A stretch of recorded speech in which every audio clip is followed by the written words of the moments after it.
السلام علیکم ورحمۃ اللہ وبرکاتہ۔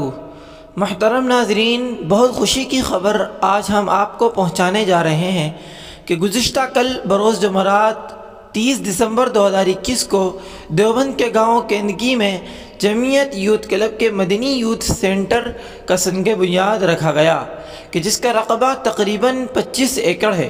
اس کا سنگ بنیاد جمعیت علماء ہند کے قومی صدر حضرت مولانا محمود مدنی اور دارالعلوم دیوبند کے محتمیم مفتی ابوالقاسم نعمانی کے ہاتھوں سے ہوا۔ تمام مسلمانان ہند کے لیے یہ ایک نہایت اہم خوشخبری ہے کہ جہاں ایک طرف یوگی حکومت کی طرف سے ATS کا سینٹر بنایا جا رہا ہے، وہیں اکابر کے ہاتھوں اس جمعیت یوتھ سینٹر کا قیام عمل میں آنا اکابرین کی دور اندیشی کا بہترین نمونہ ہے۔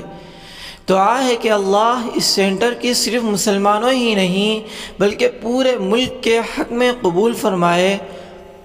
دعا ہے کہ اللہ اس سینٹر کو صرف مسلمانوں ہی نہیں بلکہ پورے ملک کے حق میں قبول فرمائے، اکابرین کا سایہ تا دیر قائم فرمائے، مسلمانوں میں اتحاد فرمائے، کامیابی اور کامرانی سے ہمکنار فرمائے۔